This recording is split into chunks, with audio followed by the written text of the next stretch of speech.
अस्सलाम वालेकुम स्टूडेंट्स, क्या हाल है? आप सबका खैरियत से हैं? Welcome back to the learners academy. Last video में हमने प्रॉब्लम्स शुरू किए थे चैप्टर नंबर 1 के। First year physics chapter number 1 के न्यूमेरिकल्स हमने स्टार्ट किए थे। न्यूमेरिकल प्रॉब्लम्स हमने शुरू की थी लास्ट वीडियो में। उसमें हमने लास्ट वीडियो में मैं उसका जो लिंक है वो डिस्क्रिप्शन में आपको दे दूँगा, वो भी आप देख लीजिएगा, उसको भी समझ लीजिएगा। उसमें हमने 1.1 और 1.2 न्यूमेरिकल को डिस्कस किया था। आज हम इस वीडियो में 3 न्यूमेरिकल्स को डिस्कस करेंगे।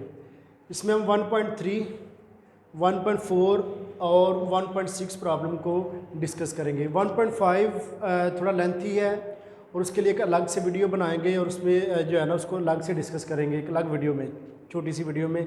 इसलिए आज मैंने 1.5 नहीं डिस्कस किया, 1.6 जो है ना वो नेक्स्ट 1.4 के साथ जो है ना वो डिस्कस कर रहे हैं। हम आ जाते हैं अपनी प्रॉब्लम नंबर 1.3 की तरफ, कि जिसमें अब वो कहता है कि आप the length and width of a rectangular plate, मतलब हमारे पास एक रेक्टेंगुलर प्लेट है जिसकी लेंथ और विड्थ उसने हमें मैयड दी हुई है, उसने मैयड करके हमें दी हुई है। वो लेंथ उसकी है 15.3 सेंटीमीटर और उसकी विड्थ जो है वो आपके पास 12.80, मतलब कि आपके पास लेंथ और विड्थ मतलब लंबाई और उसकी चौड़ाई जो है ना उसने हमें दी हुई है। तो उसने कहा है कि जी आप क्या करें, find the area of the plate, मतलब हमने बताना है उस प्लेट का एरिया कितना है। तो उसके लिए सबसे पहले आप क्या लिखेंगे, गिवन डाटा। गिवन डाटा में उसने हमें लेंथ ऑफ प्लेट दिया हुआ है 15.3 सेंटीमीटर और विड्थ ऑफ प्लेट उसने हमें दिया हुआ है 12.80 सेंटीमीटर, ठीक है। और हमने फाइंड क्या करना है, फाइंड हमने करना है एरिया ऑफ प्लेट, ठीक है, ये हमने फाइंड करना है। अब आ जाते हैं हम इसके सोल्यूशन की तरफ। एज वी नो डैट, हम जानते हैं कि एरिया जो है वो हमारे पास उसका फार्मूला होता है लेंथ इंटू विड्थ, मतलब कि लेंथ को मल्टीप्लाई करें विड्थ के साथ तो हमें एरिया मिलता है। तो हाँ, सीधा सीधा सिंपल सी बेटा की कैलकुलेशन है, वो इतना टफ नहीं है कि आपने लेंथ की वैल्यू पुट करनी है 15.3 सेंटीमीटर, फिर आपने विड्थ की वैल्यू पुट करनी है 12.80, क्योंकि आपके पास दोनों वैल्यूज़ गिवन है। जब इन दोनों वैल्यूज़ को पुट करने के बाद हम मल्टीप्लाई करेंगे तो हमारे पास आएगा 195.84 सेंटीमीटर स्क्वायर। हमें पता है कि जी एरिया का यूनिट मीटर स्क्वायर होता है, लेकिन हम यहाँ पे सेंटीमीटर ले रहे हैं तो इसलिए हम सेंटीमीटर स्क्वायर ही लिखेंगे। तो उसके बाद हमने इसको राउंडिंग ऑफ नंबर के असूल के मुताबिक, रूल्स के मुताबिक हमने जो है ना इसको राउंड ऑफ करके जो है ना वो एरिया ऑफ रेक्टेंगुलर प्लेट जो है वो लिखा है 196 सेंटीमीटर स्क्वायर। बड़ा छोटा सा न्यूमेरिकल है, बड़ा शॉर्ट सा और बड़ा सिंपल सा आसान सा, कि जिसमें उसने हमें लेंथ और विड्थ दी हुई थी और उसको हमने जो है ना वैल्यू पुट करके हमने उसका एरिया जो है वो कैलकुलेट कर लिया। ये हमारे पास था 1.3।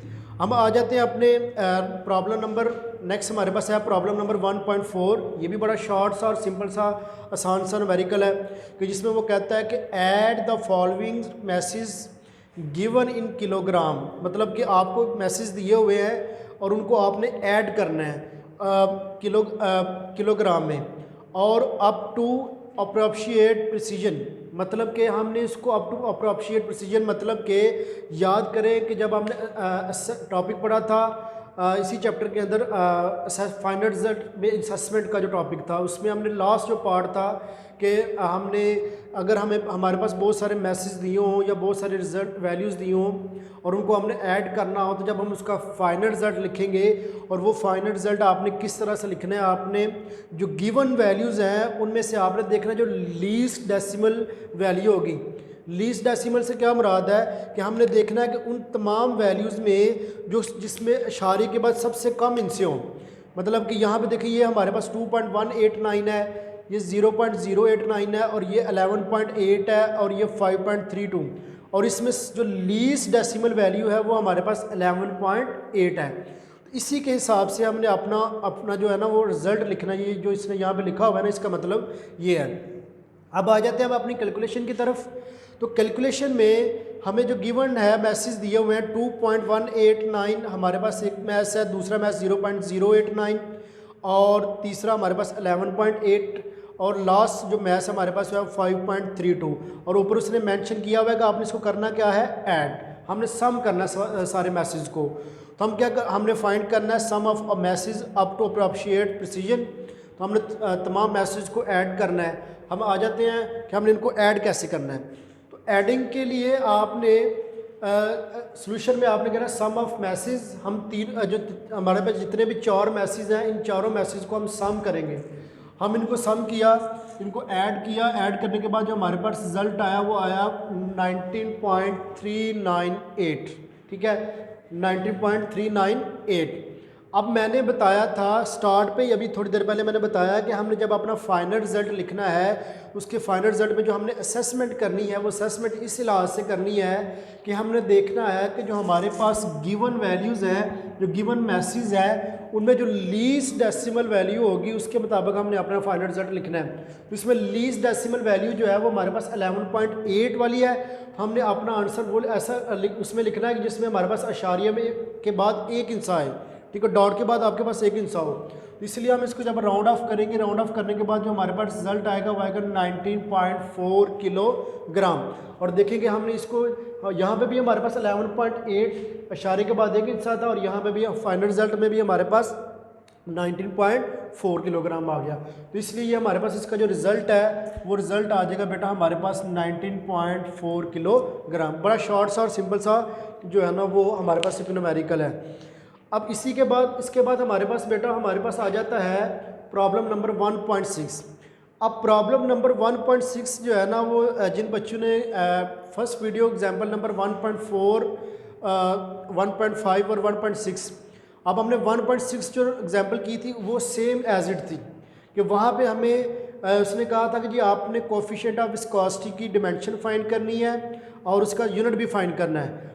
उसी से रिलेटेड उसी की तरह बेटा ये हमारे पास न्यूमेरिकल प्रॉब्लम है जिसमें वो कहता है कि what are the dimensions and units of gravitational constant G. मतलब जो ग्रेविटेशनल कांस्टेंट जी है उसकी हमने डायमेंशन भी बतानी है और उसका हमने यूनिट भी बताना है कि उसका यूनिट क्या होगा। तो वही मेथड वही चीज़ हमने डायमेंशन वाले रूल्स बेटा हमने फॉलो करने हैं। अब यहाँ पे हमें ग्रेविटेशनल फोर्स का फार्मूला भी दिया हुआ है, F=G m1 m2/r²। इसी फार्मूले को यूज़ करके आपने इसकी डायमेंशन भी फाइंड करनी है, इसकी जी की डायमेंशन फाइंड करनी है और उसका यूनिट भी फाइंड करना है। अब हमने गिवन डाटा में हमें फार्मूला दिया हुआ है F=G m1 m2/r², ये ग्रेविटेशनल फोर्स का फार्मूला है। उसके बाद हमारे पास आ जाता है कि हमने फाइंड क्या करना है, तो डायमेंशन ऑफ जी बेटा हमने फाइंड करना है और यूनिट ऑफ जी हमने फाइंड करना है। तो यूनिट ऑफ सबसे पहले सॉल्यूशन में आते हैं। तो सॉल्यूशन में हमने क्या करना है, डायमेंशन सबसे पहले हमने निकालनी है। तो डायमेंशन के लिए हमें जो इक्वेशन दी है F=G m1 m2/r², हम क्या करते हैं कि इक्वेशन को थोड़ा रीअरेंज कर लेते हैं। रीअरेंज इसलिए क्योंकि हमने जी की डायमेंशन फाइंड करनी है। तो अब ये r² यहाँ पे डिवाइड कर रहा है, जब हम इसको इक्वल की दूसरी साइड पे लेके जाएंगे तो ये यहाँ पे आके मल्टीप्लाई करेगा। तो F(r²) बराबर आ जाएगा G m1 m2। अब यहाँ पे मैसेज दोनों मल्टीप्लाई कर रहे हैं, इनको मल्टीप्लाई इक्वल की दूसरी साइड पे लेके जाएं तो ये डिवाइड करेंगे। इस तरह से हमारे पास जो रिलेशन बन जाएगा वो G F(r²) m1 m2। इसको आप इक्वेशन नंबर 1 का नाम दे देंगे। अब डायमेंशन हमने लिखनी है। अब गिवन इक्वेशन में हमारे पास जो टर्म्स हैं, फोर्स है, तो आपने बेटा डायमेंशन ऑफ फोर्स लिखनी है। लास्ट वीडियो में भी जो हमारे पास एग्जाम्पल नंबर 1.4, 1.5 और 1.6 में हम डायमेंशंस को ही डिस्कस करते थे। वहाँ पे मैंने 2-3 दफ़ा फोर्स की डायमेंशन को मेंशन किया है। तो फोर्स की डायमेंशन आपके पास MLT-2, ये बेटा आप MCQs के तौर पे भी इसको आप याद रख सकते हैं। उसके बाद हमारे पास रेडियस है। रेडियस के लिए बेटा मैंने बताया था कि हम कैपिटल L इस्तेमाल करेंगे। तो यहाँ पे r² है तो मैं इसकी डायमेंशन L² लिखूँगा। उसके बाद हमारे पास मैस M1 को भी हम कैपिटल M से रिप्रेजेंट कर रहे हैं और M2 को भी हम बेटा कैपिटल M से ही रिप्रेजेंट करेंगे इसकी डायमेंशन को। तो ये दोनों की डायमेंशन मैंने अलग अलग लिखी है, ठीक है। अब आपने इक्वेशन नंबर 1 को लेना है और उसमें आपने डायमेंशंस पुट करनी है। और हम डायमेंशन फोर्स की डायमेंशन हमने लिखी MLT-2, हमने r² की डायमेंशन लिखी L²। उसके बाद हमने दोनों मैसेज की डायमेंशन को पुट किया तो कैपिटल M। अब क्या हुआ कि ऊपर ये हमारे पास L1 है और ये L² है। तो मैंने बताया था कि बेस एक जैसी हो तो हम पावर्स को ऐड कर देते हैं, तो इसलिए यहाँ पे नीचे मेरे पास L³ आ गया, ठीक है। उसके बाद नीचे वो जो m है ये m1 है और ये m1 है, तो ये जब इनको इकट्ठा करेंगे तो हमारे पास m स्क्वायर हो जाएगा, ठीक है। अब ये m स्क्वायर को ऊपर लेके जाए तो हमारे पास ये m1 m की पावर 1 m माइनस 2।